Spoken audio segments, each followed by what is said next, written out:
Aleluia, maravilhoso, maravilhoso é estar na presença do Senhor. E esse estar na presença do Senhor, para quem crê, para quem confia em Deus, para quem confessou a Jesus Cristo como único Senhor e Salvador da sua vida, não é uma questão de decidir estar na presença dEle, mas é algo contínuo. Nós não mais nos desconectamos dessa presença em nossas vidas. Isso nos leva a alguns sentimentos de gratidão, de segurança, de tranquilidade, de paz, porque nós desfrutamos da presença do Senhor.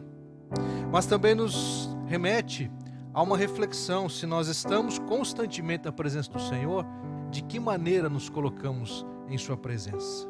De que maneira nos apresentamos diante dele em adoração? Quero convidar você para, nesse momento, acompanhar comigo. Nós teremos como base o texto bíblico no livro de Juízes, capítulo 6. E eu quero, antes de ler o texto, trazer aqui algumas palavras explicativas, porque o dia de hoje é um dia diferenciado naquilo que nós podemos considerar em termos de momento que vivemos enquanto igreja. Perceba, grandes são os desafios que nós enfrentamos. Pela primeira vez, Curitiba entrou na bandeira vermelha. E isso trouxe uma necessidade de adaptação, mais uma vez, para as famílias, para a sociedade em geral. Enquanto igreja, nós continuamos firmes, pregando o Evangelho, compartilhando a palavra de Deus, pastoreando as pessoas através dos caminhos, por meio das possibilidades que hoje nós temos, seja de modo online ou atendimentos pessoais. E eu quero destacar para você que nós temos, graças a Deus, algo muito importante foi criado em todo esse processo, e as igrejas, o serviço que as igrejas oferecem à sociedade foi considerado serviço essencial. Então nós podemos dar atendimento pastoral aqui na igreja. Então, meu irmão, minha irmã, quero dizer para você que nós sempre estivemos, mas agora de um modo ainda mais intencional. O colegiado pastoral está à disposição da igreja, mediante atendimento prévio ou agendamento prévio, tendo em vista nos organizarmos, para não ocorrer de você chegar aqui e de repente ter outra pessoa sendo atendida ou você não possa ser atendido. Então precisamos fazer um agendamento, mas todos os dias nós temos um plantão pastoral acontecendo aqui durante a semana. O plantão pastoral ele acontece de terça a sábado. De terça a sábado, sempre nós teremos um pastor aqui durante esse período da semana, de terça a sábado, dando plantão pastoral. Então nós podemos fazer esse agendamento de atendimento pastoral, tendo em vista que o processo de visitação também fica bastante comprometido nesse momento que nós estamos passando.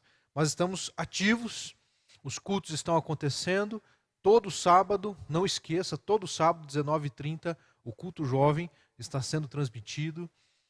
Aos domingos, 9h30 da manhã, às 19 horas, os cultos dominicais, as celebrações de domingo. E vamos começar nessa próxima quinta-feira, a primeira aula do curso Afiando o Machado. Então, quinta-feira começa de modo remoto. Nós tínhamos o planejamento, e algo que acontece desde o ano passado, nós temos que, inclusive, nos adaptarmos a isso, porque fazemos planejamento e na hora de executar, surge uma bandeira laranja, surge uma bandeira vermelha, surge alguma coisa que nos impede de executar aquilo que havíamos planejado. Então, no próximo domingo, nós iríamos começar a EBD presencial para os inscritos, mas ainda não será possível, tendo em vista o momento que nós estamos passando. Portanto, por enquanto, nós continuamos com a nossa EBD apenas de modo online. É muito importante que você se inscreva para que nós possamos ter um controle, um planejamento, uma organização, porque as aulas da EBD.3, queridos, elas funcionam dentro de uma programação, dentro de um planejamento. Eu diria assim, não é feito de qualquer forma, não é feito de qualquer jeito. Então nós precisamos nos programar para sabermos quantos alunos nós temos, quantas pessoas nós vamos interagir e procurarmos criar os caminhos buscando a excelência no aprendizado para retermos aquilo que a palavra de Deus nos ensina. Então eu quero desafiar você, e esta hora, esta manhã e também o culto da noite é diferenciado, como eu dizia há pouco, porque hoje nós estamos colocando para a igreja a aula inaugural. Então esta hora, neste momento, em vez de nós termos aquela mensagem tradicional, com aquele formato de mensagem, a partir de um texto bíblico, trazermos aplicações, nós também teremos, obviamente, a aplicação do texto bíblico, mas eu estou acrescentando, eu estou aqui trazendo uma abordagem diferenciada em formato de aula e não em formato de pregação. Então é importante que você também fique atento a isto. Querido, querida, meu irmão, minha irmã, você que congrega na IBNM, seja como membro ou seja como frequentador, você está habilitado para participar do curso Afiando o Machado. Porque a expressão Afiando o Machado, ela tem um objetivo. E o objetivo é justamente nós revermos alguns conceitos para estarmos melhor preparados para desenvolver o ministério pastoral. O ministério, a missão que o Senhor Cristo nos deu. Nós temos trabalhado com base num tema que tem norteado as mensagens, os roteiros nesse tempo, e esse tema se chama Tempo de Recomeçar. Então eu quero chamar a sua atenção porque nesta manhã nós vamos mais uma vez falarmos sobre o tempo de recomeçar, mas o tempo de recomeçar hoje afiando o machado. Tempo de recomeçar afiando o machado. Tanto no culto da manhã quanto no culto da noite. Nós vamos trabalhar alguns elementos relacionados a isso. A parábola do lenhador, que nós já divulgamos, inclusive num vídeo que faz alusão a isso, ela nos serve como ilustração, e obviamente que os tempos em que nós vivemos, talvez machado não fosse a melhor ilustração com base em termos tecnológicos, né? Porque existem várias outras tecnologias para cortar madeira, que alcançam, digamos assim, uma velocidade muito maior. Mas a expressão afiando o machado, ela continua atual no sentido de que nós precisamos, assim como a parábola do lenhador, parar para afiar o machado para conseguir ter um corte mais efetivo, uma ação mais efetiva naquilo que nos propomos a fazer. Como já foi dito, essa parábola mostra um lenhador experiente que de tempos em tempos, durante o seu dia, ele parava, afiava o seu machado, recompunha as suas forças para poder prosseguir com a sua tarefa, com a sua missão. Enquanto que um outro mais jovem, inclusive mais forte, cheio de energia, ele simplesmente pega o machado e vai passando o dia todo sem parar para afiar o machado. E no final do dia, aquele que acumula um número maior de lenha cortada foi o lenhador experiente, porque o corte ele foi mais preciso, foi mais rápido e cansou menos. Isso nos leva a refletir e pensar, queridos, que nós vivemos num tempo em que a igreja precisa rever o seu modo de ação. Veja, nós não estamos falando daquilo que é essencial. A essência da nossa missão continua sendo fazer discípulos de todas as nações. Essa é a essência da nossa missão. Contudo, a forma de executar, ela precisa ser adequada ao tempo, ao momento que nós vivemos. E por maior paradoxal que pareça, eu quero usar um texto ainda mais antigo para falar sobre, nesta manhã, sobre afiar o machado. Se encontra lá em Juízes, capítulo 6. Nós vamos estudar juntos aqui o texto bíblico, fazemos algumas aplicações. Essa mensagem, esta aula, na verdade, ela se divide em duas partes.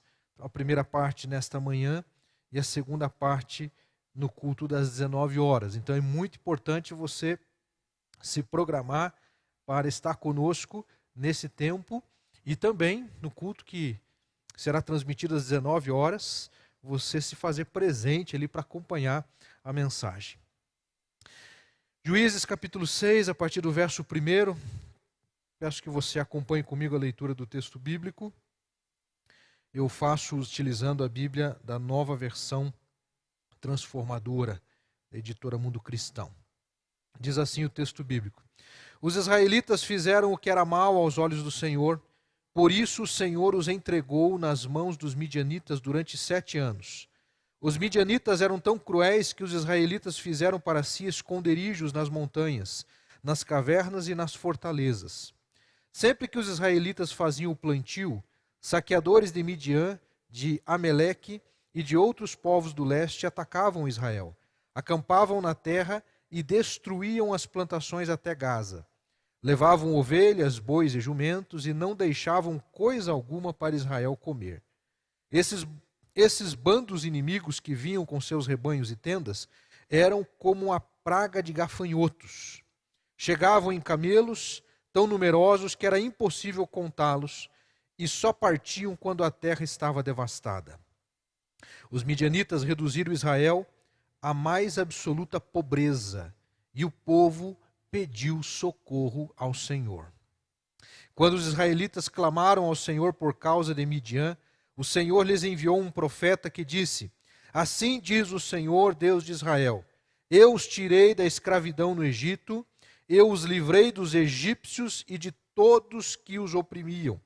Expulsei seus inimigos e dei a vocês a terra deles. Disse a vocês: Eu sou o Senhor seu Deus. Não adorem os deuses dos amorreus em cujas terras agora vivem, mas vocês não me deram ouvidos. Então o anjo do Senhor veio e sentou-se debaixo do grande carvalho em Ofra, que pertencia a Joás, do clã de Abiezer. Gideão, filho de Joás, estava debulhando trigo no fundo de uma prensa de uvas, a fim de não ser descoberto pelos midianitas. Verso 12. O anjo do Senhor apareceu a Gideão e disse: O Senhor está com você, guerreiro corajoso. Gideão respondeu: Meu Senhor, se o Senhor está conosco, por que nos aconteceu tudo isso? Onde estão os milagres de que nossos antepassados nos falaram? Acaso não disseram: O Senhor nos tirou do Egito? Agora, porém, o Senhor nos abandonou e nos entregou nas mãos dos midianitas. Então o Senhor se voltou para ele e disse: Vá com a força que você tem e liberte Israel dos midianitas. Sou eu quem o envia. Mas, Senhor, como posso libertar Israel? Perguntou Gideão. Meu clã é o mais fraco de toda a tribo de Manassés, e eu sou o menos importante da minha família. Certamente estarei com você, disse o Senhor, e você destruirá os midianitas como se estivesse lutando contra um só homem. Gideão respondeu: Se de fato posso contar com a tua ajuda, dá-me um sinal de que é mesmo o Senhor quem fala comigo. Por favor, não vá embora até que eu traga a minha oferta. Ele respondeu: Ficarei aqui até você voltar. Gideão foi depressa para casa, cozinhou um cabrito e com cerca de 20 litros de farinha preparou pães sem fermento. Depois colocou a carne num cesto e o caldo numa panela, os levou para fora e os ofereceu ao anjo que estava debaixo da grande árvore. O anjo de Deus lhe disse: Coloque a carne e os pães sem fermento sobre esta pedra e derrame neles o caldo. Gideão obedeceu. Então o anjo do Senhor tocou na carne e nos pães com a ponta da vara que estava em sua mão, e fogo subiu da pedra e consumiu tudo que Gideão havia trazido. E o anjo do Senhor desapareceu. Quando Gideão percebeu que era o anjo do Senhor, exclamou: Ó soberano Senhor, estou perdido. Vi o anjo do Senhor face a face. Fique em paz, respondeu o Senhor. Não tenha medo, você não morrerá. Então Gideão construiu um altar para o Senhor naquele local e o chamou de Javé Shalom. Até hoje, o altar está em Ofra, no território do clã de Abiezer. Naquela noite, verso 25, naquela noite o Senhor disse a Gideão: Tome o segundo touro do rebanho de seu pai, aquele de 7 anos. Derrube o altar que seu pai fez para Baal e corte o poste de Azerá que fica ao lado do altar. Depois construa um altar para o Senhor seu Deus no alto desta colina, arrumando as pedras com cuidado. Sacrifique o touro sobre o altar como holocausto e use como lenha a madeira do poste de Azerá que você cortará. Gideão levou 10 de seus servos e fez o que o Senhor mandou, porém fez tudo de noite, com medo da sua família e do povo da cidade. Logo cedo, no dia seguinte, quando os habitantes da cidade começaram a despertar, alguém descobriu que o altar de Baal havia sido derrubado e que o poste de Azerá ao lado dele tinha sido cortado. Em seu lugar havia um novo altar, sobre o qual estavam os restos do touro sacrificado. Os habitantes perguntaram uns aos outros: quem fez isso? Depois de uma investigação cuidadosa, descobriram que tinha sido Gideão, filho de Joás. Traga seu filho para fora, os homens da cidade exigiram de Joás. Ele deve morrer, pois derrubou o altar de Baal e cortou o poste de Azerá. Joás, porém, gritou para a multidão que o confrontava: por que vocês defendem Baal? Acaso pretendem salvá-lo? Quem lutar pela causa dele será morto pela manhã. Se Baal é realmente um Deus, que ele próprio se defenda e destrua quem derrubou o seu altar. Dali em diante, Gideão foi chamado de Jerubaal, isto é, que Baal lute com ele, pois derrubou o altar de Baal. Senhor, nosso Deus e nosso Pai, mais uma vez nos deparamos com esta história extraordinária. Tempo, ó Deus, difícil que os israelitas viveram. Tempo de escassez, de fome, de perseguição, de luto, de dor, de batalhas, de sofrimentos, de pressões, de opressões, de medos, insegurança. Pai, todos estes termos podem ser aplicados para hoje. Vivemos também como naqueles dias, dias difíceis, pressões, opressões, insegurança, medo, sofrimentos, lutos, perdas, são situações das quais nós nos deparamos em nosso tempo. E, ó Deus, nós buscamos em Ti, na Tua palavra, para que sejamos, ó Deus, a igreja que se apresenta para servir ao Senhor corretamente e que anda, ó Deus, na direção correta. Assim como o Senhor deu lá no passado direção a Gideão, pedimos que o Senhor também nos dê direção. Estamos, ó Pai, buscando esse tempo de afiar o machado, essa compreensão que implica em reflexão, aprendizado, buscar conhecimento nas Escrituras, para que possamos, ó Deus, caminhar na direção correta e agir corretamente.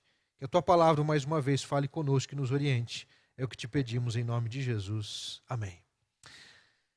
Nesta aula inaugural, eu quero falar sobre esse tempo de recomeçar, afiando o machado, como eu disse há pouco, em duas partes. Nessa primeira parte, nos concentrando aqui em Juízes capítulo 6, os versos de 1 até o verso 32.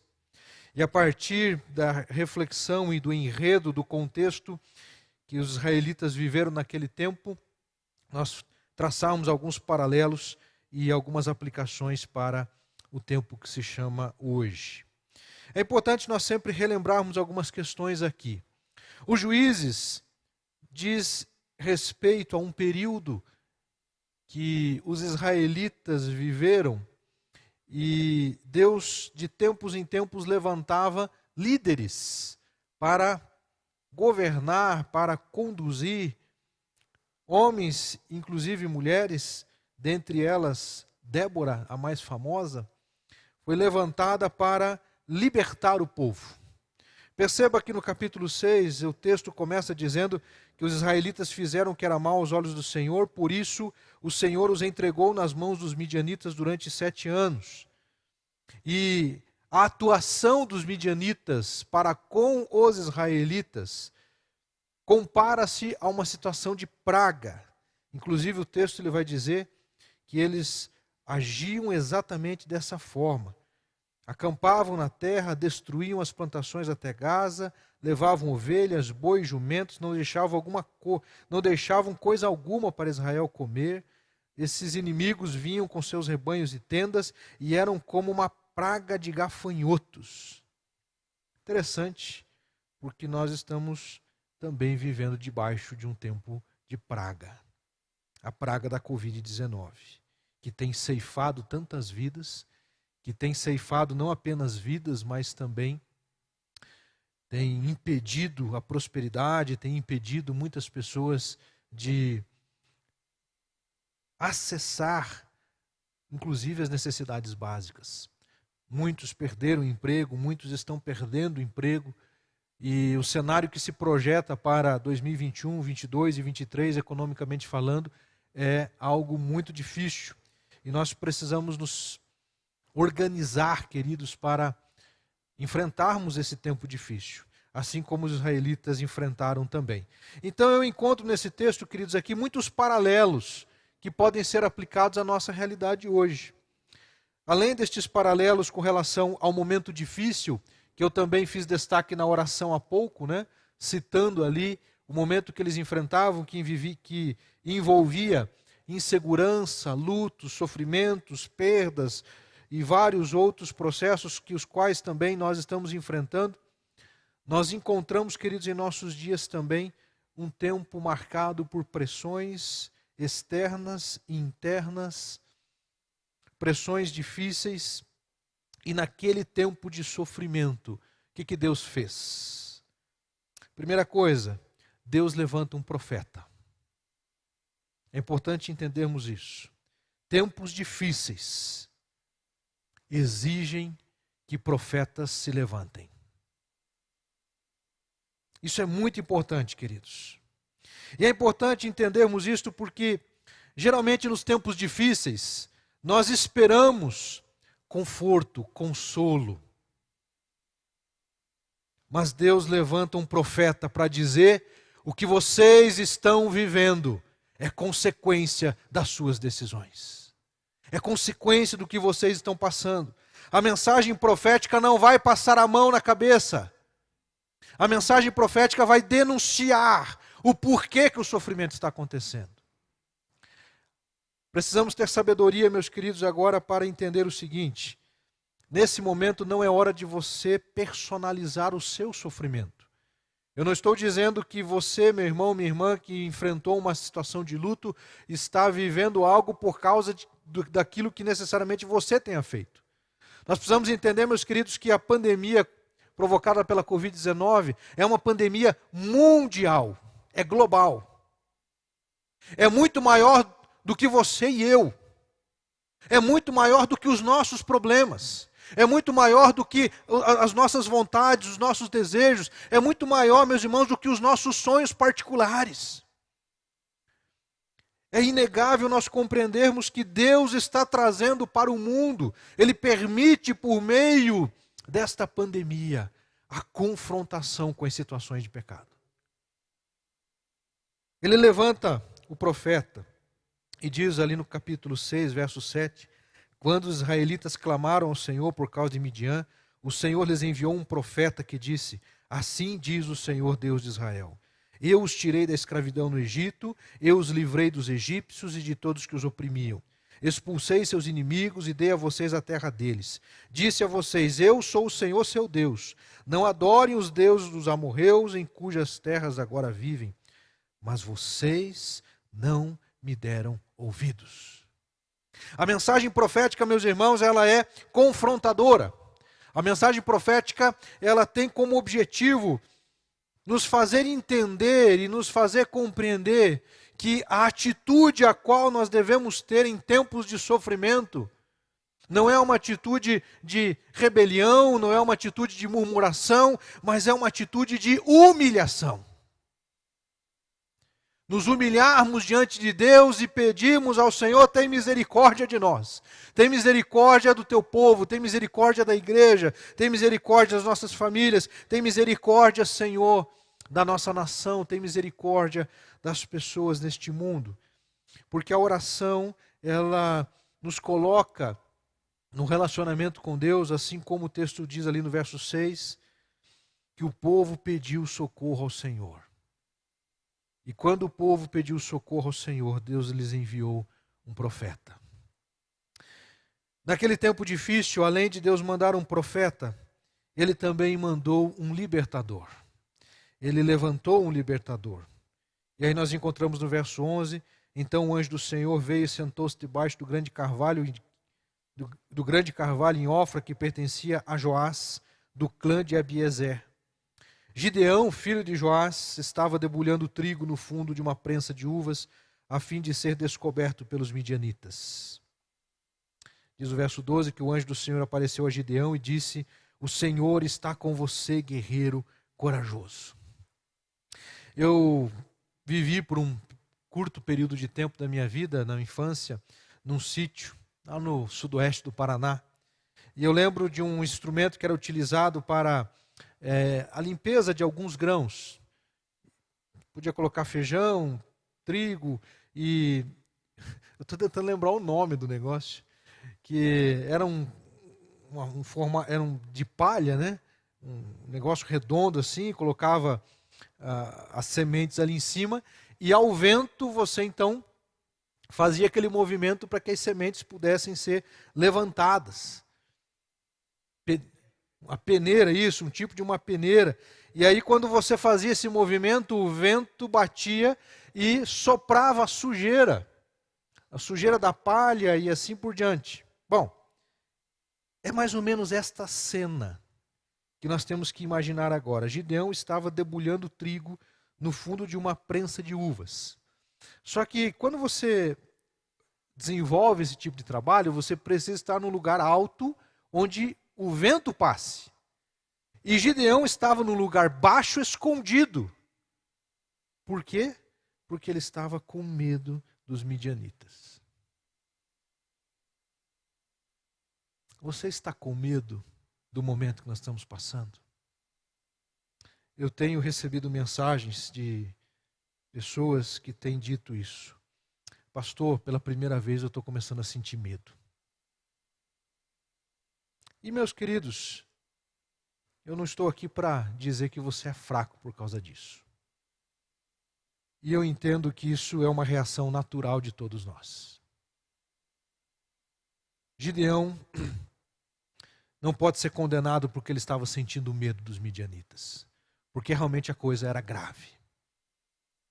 O que nós estamos enfrentando, meus queridos, é semelhante ao ataque midianita aos israelitas, só que numa escala muito maior, porque ela atinge o mundo todo.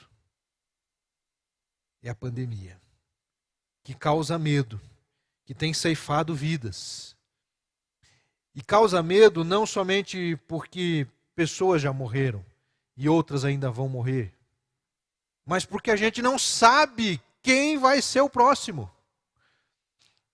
E o que também gera uma certa instabilidade e insegurança é que cada vez mais aumentam o número de pessoas que são jovens, não tinham comorbidade e que acabam apresentando casos graves da doença, o agravamento da doença.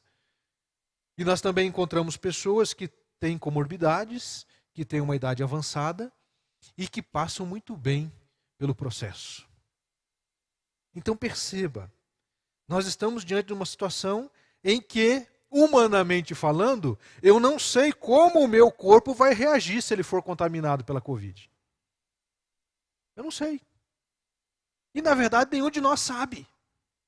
E isso gera uma incerteza, isso gera uma insegurança, porque pode ser que não dê nada, mas pode ser que a situação se agrave muito. Não sabemos. Então, meus queridos, não é de se espantar que nós tenhamos um movimento de pessoas sentindo medo por causa das incertezas que estão diante de nós. Contudo, acho extraordinária essa história. O que importa não é o que nós sentimos, mas é o que Deus diz para nós. Gideão estava sentindo medo, ele estava inseguro com relação ao que os midianitas poderiam dizer, mas Deus diz para ele, versículo 12, o Senhor está com você, guerreiro corajoso. Ele chama Gideão de corajoso, um homem medroso, naquele momento cheio de medo, apavorado. E ele vai reproduzir isso outras vezes, lá no versículo 23 diz assim: fique em paz, respondeu o Senhor, não tenha medo. Perceba que Gideão, depois ele sente medo porque ele entendeu que estava na presença de Deus. Mais à frente, lá no capítulo 7, nós veremos na parte 2, vamos nos deparar novamente com essa situação que Gideão de novo estava com medo. Mas o que importa, meus queridos, não é o que você sente, não é o que eu sinto, mas é o que nós cremos. O que importa não é o que nós sentimos, mas o que nós cremos nesse tempo. Porque se nós nos entregarmos aos sentimentos, meu querido, minha querida, em nome de Jesus, preste atenção no que eu vou dizer agora.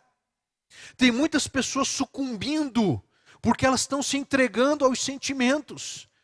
E o sentimento, as emoções, elas vão tomando conta e elas geram a sensação de medo, de pavor, de solidão, de sofrimento. Nós precisamos nos apropriar daquilo que a palavra de Deus nos diz. E Deus disse para Gideão: você é um guerreiro corajoso.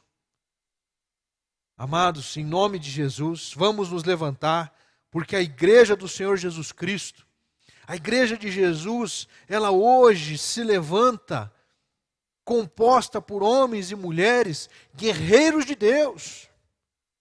Precisamos entender que Deus está nos chamando para avançarmos e não recuarmos diante do perigo que está à nossa volta. E quando eu digo avançarmos, eu não estou dizendo que devemos ser irresponsáveis, imprudentes nos procedimentos que devemos ter. O que eu estou dizendo é que nós não podemos sucumbir diante da ameaça. Nós não podemos ficar paralisados diante da ameaça. E quando eu falo de paralisia, eu não estou me referindo a isolamento, eu estou me referindo ao sentimento interior de paralisia diante do problema.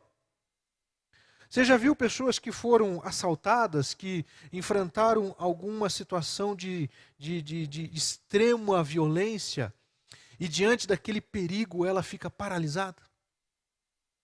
Ele não sabe o que fazer, ele não sabe o que reagir. Nós não podemos, meus irmãos, permitir que a paralisia tome conta da nossa fé. Não podemos permitir que a paralisia e que os problemas e as dificuldades que muitos já enfrentaram, que muitos estão enfrentando, que muitos enfrentaremos, nos paralisem diante do desafio de cumprirmos com a missão que o Senhor nos deu. Deus levantou um libertador num tempo difícil. Ele levanta um homem que, segundo ele mesmo vai dizer, a minha tribo, o meu clã, é um dos mais fracos da tribo de Manassés. O meu clã é um dos mais fracos da tribo de Manassés. E eu sou o mais fraco de todos do meu clã. Eu sou o mais fraco. Eu sou o mais fraco. E Deus diz para ele no quê? Verso 14. O Senhor se voltou para ele e disse: vá com a força que você tem e liberte Israel dos midianitas. Irmãos, guarde isso. Não importa o que você acha sobre você, mas é aquilo que Deus diz que nós somos. Nós somos filhos dele. Nós somos amados do Pai. Nós não somos, meus queridos, aquilo que achamos, ou que o mundo diz, ou que as pessoas dizem.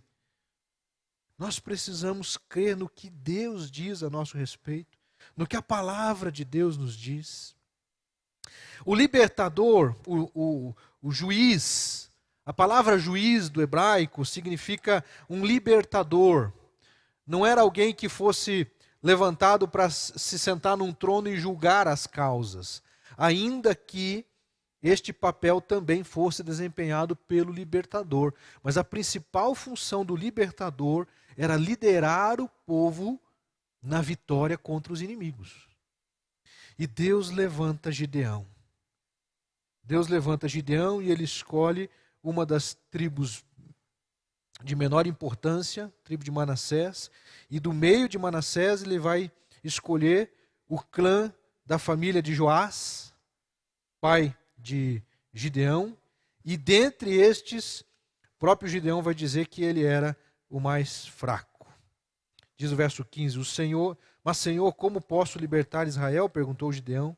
Meu clã é o mais fraco de toda a tribo de Manassés e eu sou o menos importante da minha família. E aqui nós temos um princípio muito importante, queridos. Não se trata de quem nós somos, não se trata da nossa capacidade, mas do que Deus pode fazer por intermédio das nossas vidas. É Ele quem realiza a obra por meio de nós. Não significa que eu não farei nada. Significa que a glória é de Deus, porque por mim mesmo não seria possível, mas pelo que Deus faz em mim, com base na minha disposição e disponibilidade em servir.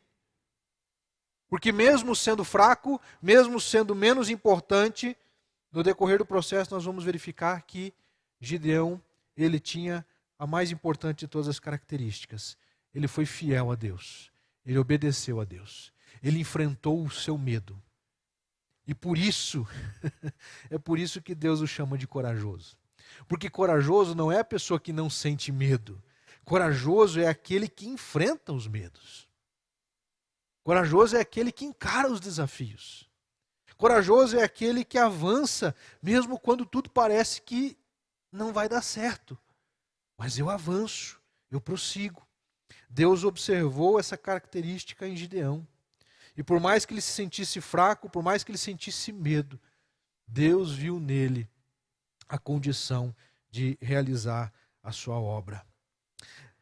Deus levantou um profeta, Deus levantou um libertador, Deus criou a oportunidade para a unidade dos israelitas. A partir do verso 25 até o verso 32, nós encontramos aqui Deus agindo na história dos israelitas e no caso aqui a partir de Gideão. E ele dá uma missão, a primeira missão de Gideão foi a seguinte, que ele deveria então, diz o verso 25, tome o segundo touro do rebanho de seu pai, aquele de 7 anos, derrube o altar que seu pai fez para Baal e corte o poste de Azerá que fica ao lado do altar. Depois construa um altar para o Senhor seu Deus no alto da colina, arrumando as pedras com cuidado. Perceba que ele estava malhando trigo num lugar escondido. E agora Deus manda ele construir um altar no alto da colina. Deus o tira do buraco para levar um lugar de posição. Percebe, queridos, quantas aplicações nós podemos fazer aqui? Enquanto alguns talvez se perguntem, pastor, o que isso tudo tem a ver com uma aula inaugural? Tem tudo a ver. Alguns já estão entendendo. E eu quero que ao final todos entendam. Deus criou oportunidade para no meio da crise, para no meio de uma terra devastada, no momento de escassez, no momento de sofrimento, no momento de pressão, de opressão interna e externa. Deus criou a oportunidade para que o povo se unisse. Eles estavam naquele momento fazendo o que era mal aos olhos do Senhor. Eles estavam adorando a Deus, a Azerá, a Baal. E, meus queridos, é importante entender que para que haja transformação, e aqui eu quero que a gente entenda a aplicação que nós temos que fazer, haverá cura para essa pandemia. De que maneira se dará esse processo de cura? Quando nós ouvirmos a voz do profeta e obedecermos o líder que nos levará a romper com o pecado, romper com a pecaminosidade, romper com o distanciamento de Deus. E o texto bíblico diz então que Gideão realiza esta obra e ele precisa se posicionar, inclusive, confrontando o erro do seu próprio pai. Então a transformação, ela começa dentro de casa. Meus queridos, este é um ensinamento profundo e eu quero agora, em nome de Jesus, pedir a sua atenção. Se nós queremos alcançar um processo de santificação e de libertação e de cura, a cura precisa começar dentro da nossa casa. Começar nos relacionamentos mais próximos, nos níveis de relacionamento mais próximo. Nós precisamos levar a nossa família à santificação.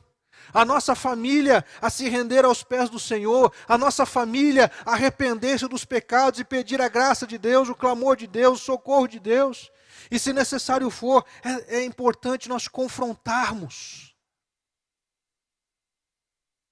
Ele confrontou seu pai.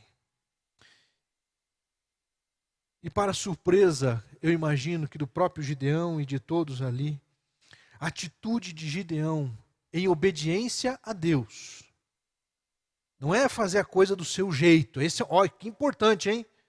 Não é querer resolver o problema aqui, ó, na base da nossa própria força. Ele confrontou o pai, ele confrontou sua família, mas porque houve uma direção da parte de Deus. Então nós temos que trabalhar em cima da direção que Deus nos dá. A palavra de Deus está aqui, queridos. A palavra de Deus está aqui. Nós já temos a direção da parte de Deus. Então, se nós agirmos a partir da palavra, nós vamos vencer com a graça do Senhor. A postura de Joás, o pai de Gideão, foi a seguinte.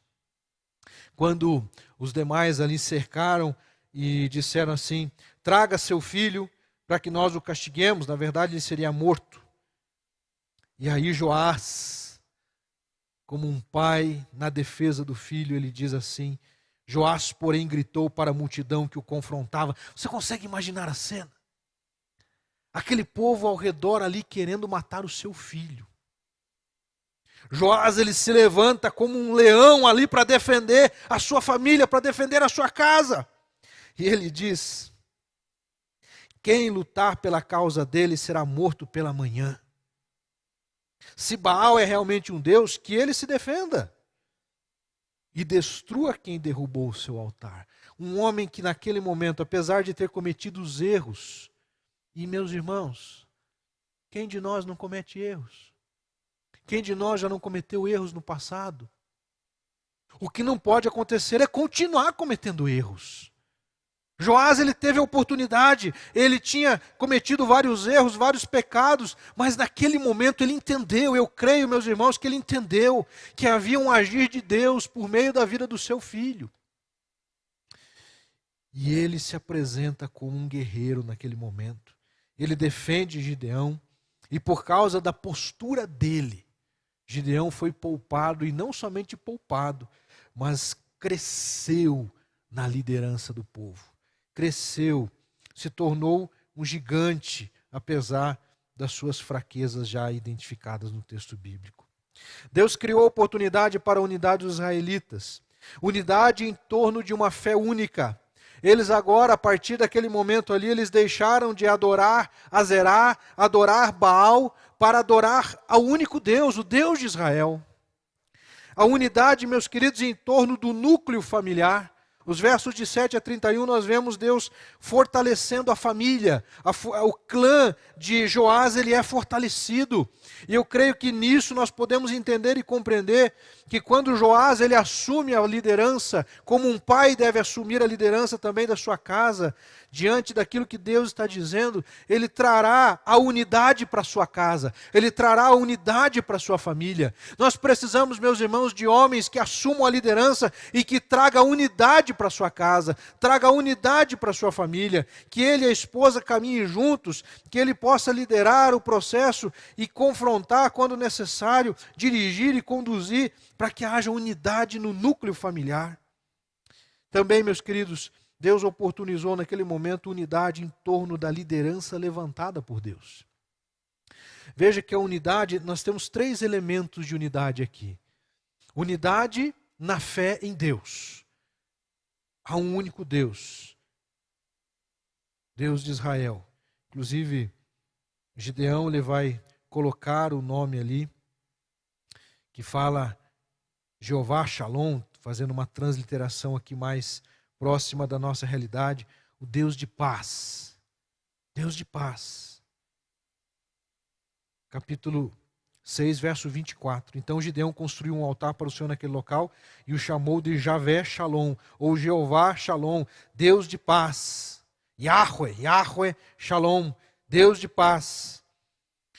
A paz que ele estabeleceu foi com base numa decisão enérgica. Queridos, tudo isso tem a ver com o que nós queremos confrontar a nós hoje enquanto igreja. A partir desse texto, a partir dessa reflexão, eu quero agora, caminhando para a segunda parte desta manhã, trazer as aplicações no que diz respeito, a partir do que nós lemos nesse contexto bíblico, para a nossa realidade enquanto igreja e para a sua realidade também. Nós precisamos olhar, irmãos, para essa narrativa bíblica e aprender com as histórias do passado. Naquele tempo, o povo de Deus se chamava Israel. O seu líder foi Gideão, o juiz que Deus levantou. Hoje, o povo de Deus se chama igreja. E o líder que Deus estabeleceu é Jesus Cristo. Nós não estamos debaixo de um Gideão, nós estamos debaixo da liderança de Jesus. Se o povo venceu os midianitas, servindo a Gideão, porque Gideão servia a Deus, nós estamos diante da oportunidade, meus queridos, de sermos instrumentos da graça de Deus para servirmos a Jesus Cristo. Mas a igreja, ela é formada por uma estrutura de pessoas que congregam, que repartem, que convivem, que devem, de acordo agora com os princípios também do Novo Testamento, aplicar aqueles muitos mandamentos de mutualidade. Amai-vos uns aos outros, perdoai-vos uns aos outros, suportai-vos uns aos outros, encorajai uns aos outros, servi uns aos outros. Não faz muito tempo nós estudamos aqui na igreja uma revista que dizia 25 mandamentos de mutualidade, 25 expressões desse ajudar uns aos outros. Assim é a igreja. Mas a igreja, meus irmãos, ela se estrutura também dentro de um processo onde nós temos líderes que atuam servindo.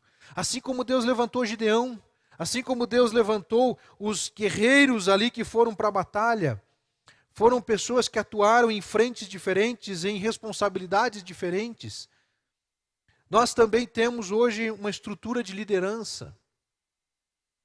E, meus queridos, por maior que seja talvez a tentação pessoal ou de alguns de interpretar que o que eu vou dizer agora seja uma tentativa de, até por coerção, trazer as pessoas debaixo da liderança pastoral, não é esse o objetivo.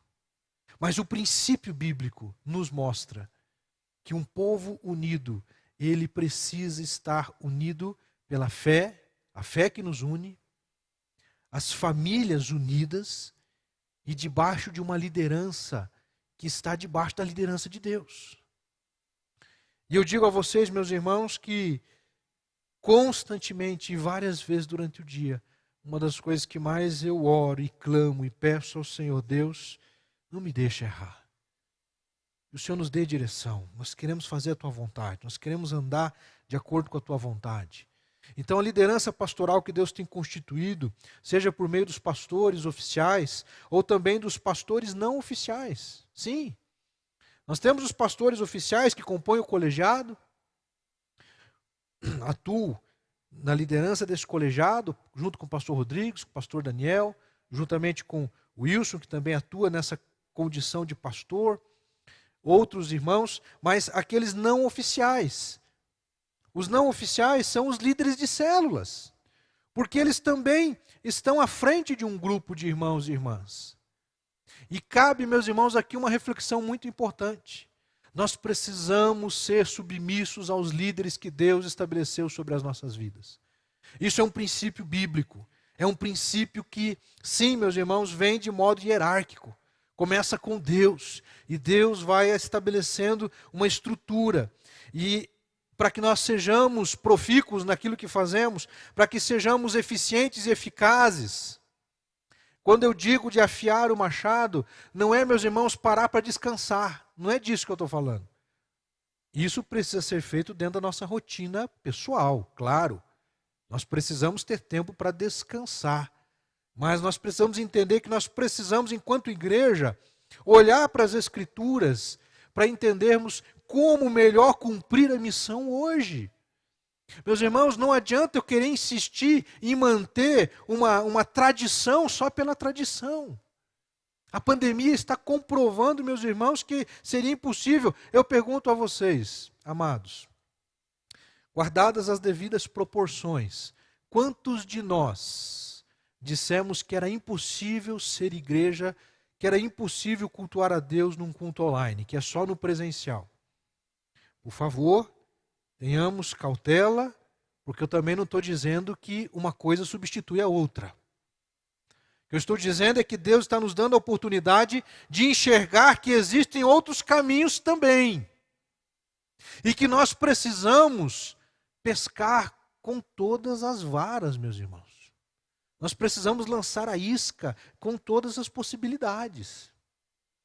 Então, o jeito de ser igreja hoje, a atuação digital, ela é irreversível. As igrejas, meus irmãos, que quando passar a pandemia, que bom, agora não precisa mais culto online, elas estarão, infelizmente, travando o processo. Porque a partir de agora, para mim, é muito claro, irmãos. E isso diz respeito a afiar o machado. Nós, enquanto igreja, precisamos agora atuar nas duas frentes. Claro que tendo celebrações lindas, com este espaço e outro que Deus vai nos dar maior do que esse, cheio de gente adorando, louvando, bendizendo, exaltando ao Senhor, e que alegria e que expectativa eu tenho no coração para ver meus irmãos, todo mundo aqui adorando ao Senhor. Amém?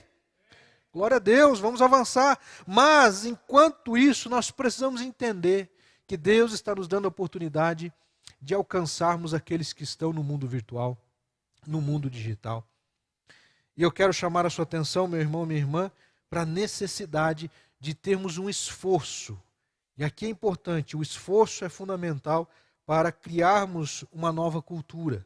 Criarmos uma cultura de discipulado digital, criarmos uma cultura de pregação, de atuação e de ensino que alcance as pessoas aonde elas estão.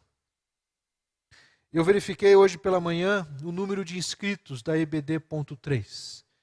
E nós temos hoje 57 pessoas inscritas. A minha tendência, meus irmãos, era talvez assim, puxa, claro, graças a Deus por esses 57 que estão inscritos. Mas ao mesmo tempo fica uma inquietação. Porque nós somos quase 400 membros. Tem uma pequena diferença aí. Onde é que estão os outros 353? Não. 343. Onde é que estão os outros 343 membros da nossa igreja? Que ainda não se inscreveram. Mas pastor, dá para todo mundo? Dá, meus irmãos. Eu já falei várias vezes. Esse curso Afiando o Machado não é só para um grupo, é para toda a igreja. Toda a igreja pode participar. Mas vai ficar grande demais a turma. A gente separa, a gente divide. Nós vamos criar estratégias. A questão é que nós precisamos, meus irmãos, estudar a palavra. Quando eu digo de afiar o machado, é a gente ir para a palavra de Deus para se fortalecer e poder avançar. As pessoas, meus irmãos, elas, diante de uma doença, o que agrava muito uma pessoa quando ela fica doente? Porque o corpo dela fica vulnerável, fica debilitado.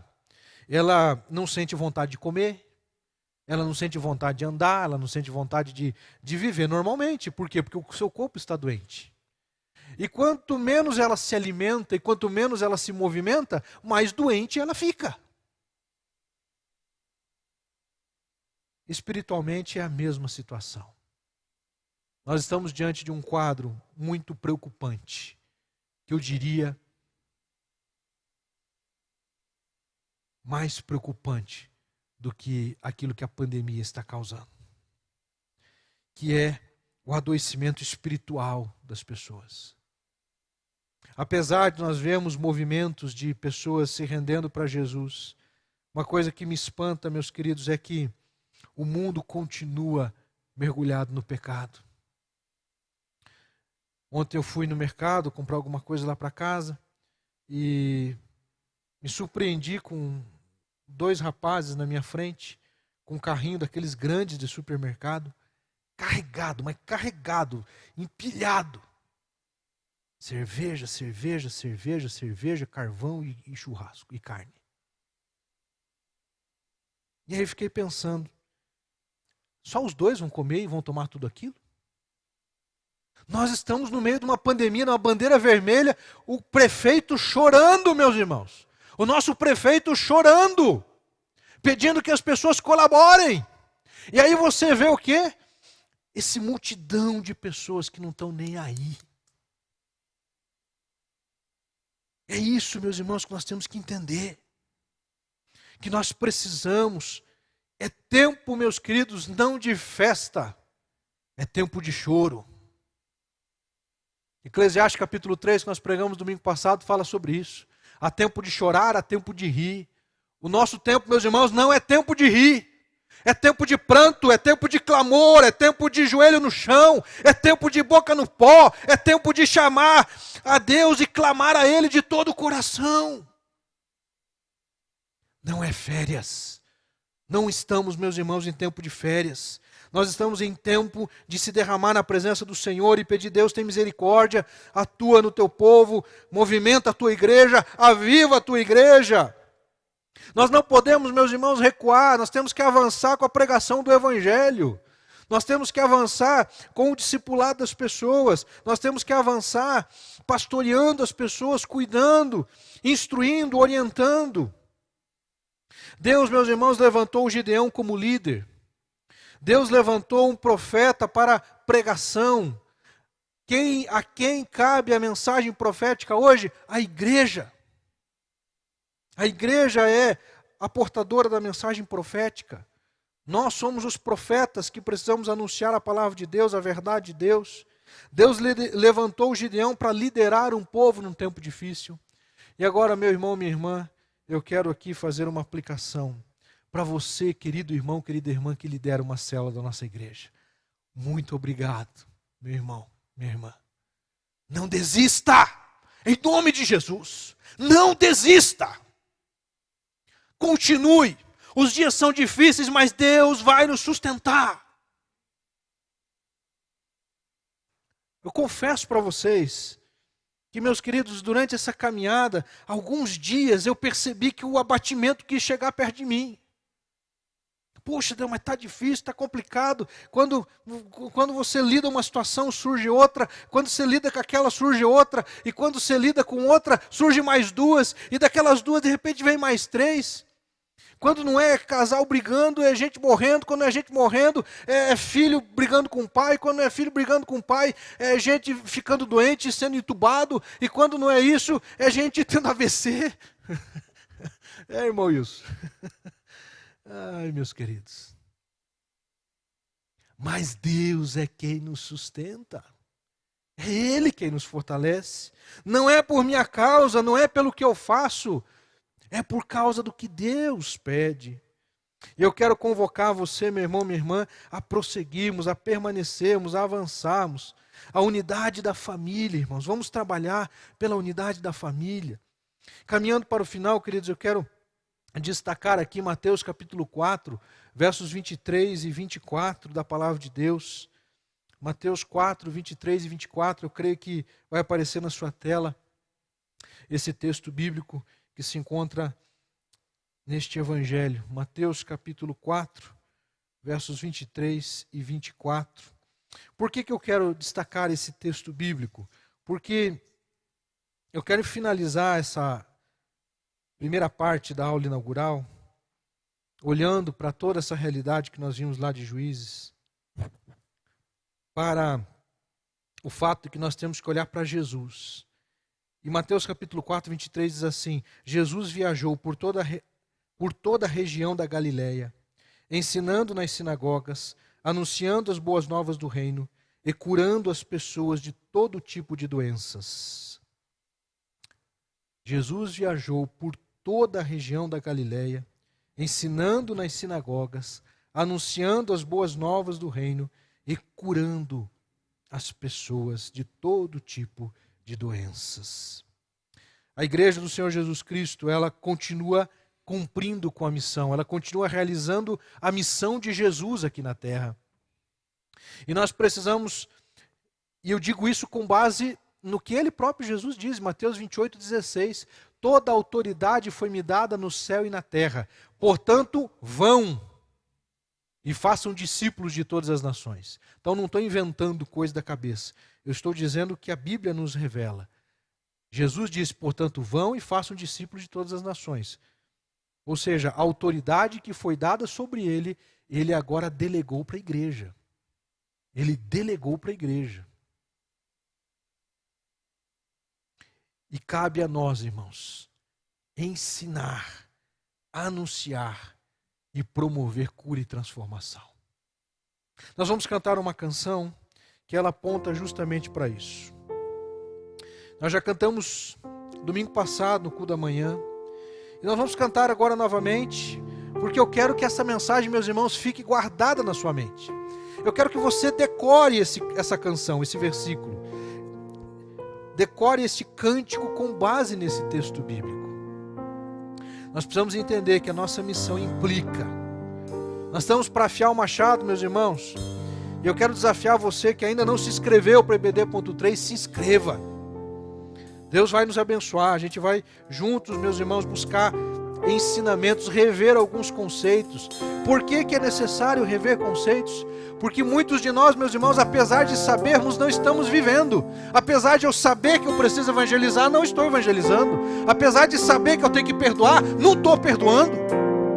Então tem que rever de novo, aprender de novo, para viver isso na prática. Nós precisamos rever quantas vezes for necessário, até que a gente aprenda, até que a gente internalize e pratique aquilo que nós cremos, aquilo que está nas Escrituras. Convido você a cantar essa canção comigo. Eu quero desafiá-lo, desafiá-la, para em nome de Jesus, nós seguirmos afiando o machado, ensinando, anunciando e curando, em nome de Jesus.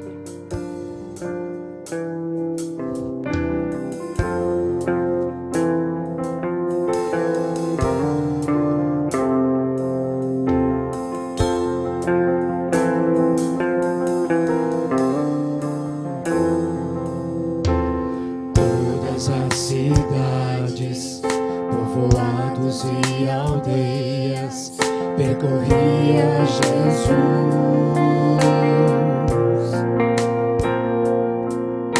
pregando o Evangelho, ensinando e curando, prosseguia Jesus, vendo as multidões, cheio de compaixão, a seara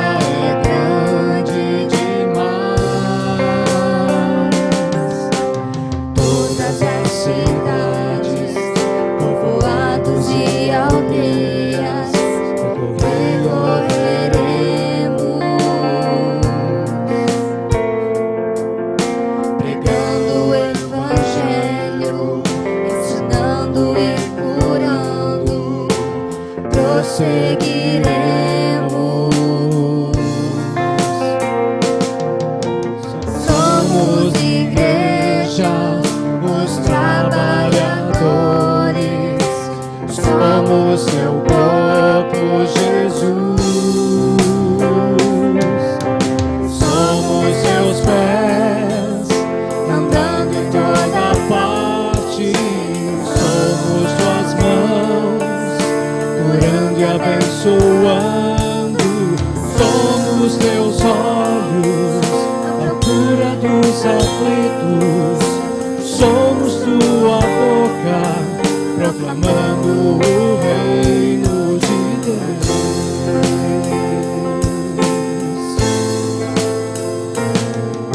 Somos teus pés, andando em toda parte, somos tuas mãos, curando e abençoando, somos teus olhos, à procura dos aflitos, somos tua boca, proclamando o reino de Deus.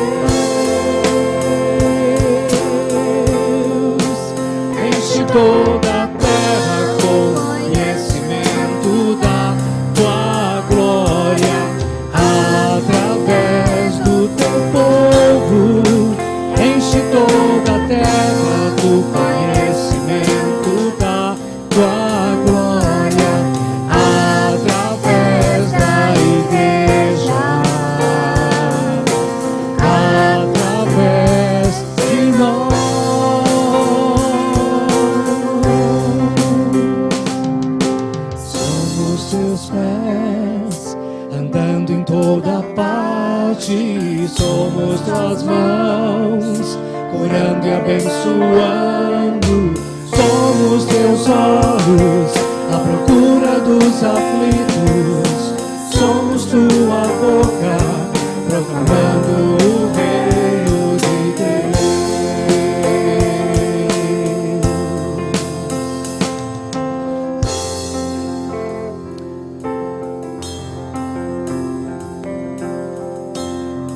Eu creio que tanto o texto bíblico quanto a canção são muito claros em comunicar essa mensagem. Nós precisamos, queridos, entender que Deus está contando conosco. Sim, Deus está contando com você. Afiando o machado. De que maneira? Orando. Afiamos o machado quando paramos para orar. Afiamos o machado e procuramos estreitar a nossa relação com Deus por meio da oração. Quando lemos as Escrituras, quando paramos para refletir na Palavra de Deus. A Palavra de Deus deve ser a nossa única regra de fé e prática. Sim, pastor, eu já sei disso, mas quantas vezes você não vive o que está na Bíblia? Quantas vezes eu sou tentado a não viver o que está na Bíblia? Então nós temos que rever esse conceito, rever esse fundamento. Afiamos o machado quando nós buscamos capacitação cristã. A EBD.3, meus irmãos, tem uma frase que eu quero destacar na imagem. Pode colocar ali, Márcio, por favor? Que fala a respeito da EBD.3. A EBD.3 na IBNM, irmãos, é o canal do aprendizado, o trilho curricular para o crescimento, a oportunidade de enraizar convicções, fortalecer a fé, aprender como fazer, presta atenção, para frutificar muito. Então, não é, meus queridos, mais um programa, não é um evento, é uma oportunidade de crescimento. É uma oportunidade de crescimento, é uma oportunidade de crescer na fé, de crescer na palavra, nos princípios. Sim, alguns vão dizer assim, mas pastor, isso é muito elementar. Mas nem sempre estamos vivendo o que é elementar. Mas isso é óbvio, o óbvio precisa ser dito novamente. Nós precisamos, irmão Edgar, dizer que pecado é pecado, que sexo antes do casamento é pecado. Nós precisamos dizer que não orar é pecado. Nós precisamos dizer, meus irmãos, que o casamento não é de qualquer jeito. A gente precisa dizer, meus irmãos, que divórcio não é da vontade de Deus. É óbvio, mas temos que dizer. Porque tem um monte de gente que sabe disso e continua andando para esse caminho. É óbvio, mas as pessoas não estão vivendo o óbvio. É óbvio que tem que orar, mas quantos de nós estamos levando a oração a sério, meus irmãos? Nós temos que, meus irmãos, afiar o machado, parar, refletir, avaliar. Eu estou vivendo conforme Deus deseja. Eu estou procurando realmente a libertação, a cura, a transformação do meu lar. Nós precisamos olhar com maior atenção para isso tudo, queridos, porque essa é a missão da igreja, é ensinar nas células, ensinar nos cultos, nas celebrações, no culto jovem, ensinar nos movimentos da Idade de Ouro, ensinar em todo o tempo, anunciar, meus irmãos, pregar profeticamente. Deus levantou naquele tempo difícil um profeta para dizer: o que vocês estão passando é fruto do pecado de vocês. O que a pandemia está trazendo, meus irmãos, é evidência de um povo, de uma população que mais e mais se afasta de Deus. Mas a graça de Deus nos alcança e traz cura, porque Jesus trouxe cura àqueles que por Ele foram alcançados. Eu quero orar nesse momento, queridos, e dizer que Deus nos dê graça e nos capacite. Eu quero orar por você, meu irmão, minha irmã, que se sente como Gideão, inseguro, com medo. Seja corajoso como ele foi. Corajoso se apresentando para enfrentar os seus medos. Pastor, eu não tenho coragem de falar de Jesus para os meus vizinhos. Avança, meu querido.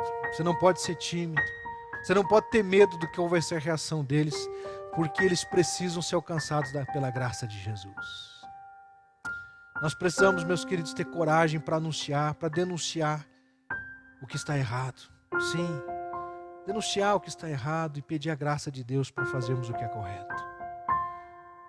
Não é tempo, meus irmãos, de desunião. Não é tempo de desunião. Eu me entristeço, meus irmãos, porque eu faço parte de um grupo de pastores em que eu vejo pastores brigando por causa de política, irmãos. Ah, como isso é triste, irmãos, como isso é triste. Como isso é triste, irmãos, vermos homens de Deus, homens que sobem num púlpito para pregar e que ficam debatendo questões ideológicas, político-partidárias, esquecem da essência da missão. Tem misericórdia de nós, Pai. Tem misericórdia de nós, pastores, Senhor. Que sejamos, ó Deus, homens comprometidos para pregar a Tua palavra e não defender a opinião de A, de B ou de C, mas dizer o que diz as Escrituras. De sermos, ó Deus, instrumentos da Tua graça para levar paz às pessoas e não guerra. Para levar amor, para levar carinho, para levar palavra de encorajamento. Em vez de se dividir por preferências particulares. Tem misericórdia, Deus. Vivemos tempos difíceis porque o diabo está tentando dividir as pessoas, tentando dividir as pessoas dentro da sua própria casa, tentando dividir as igrejas. E é tempo de unidade, é tempo de joelho no chão, é tempo de clamarmos ao Senhor. E nós te pedimos por isso e oramos por isso, em nome de Jesus e para a glória do Senhor. Amém. Amém.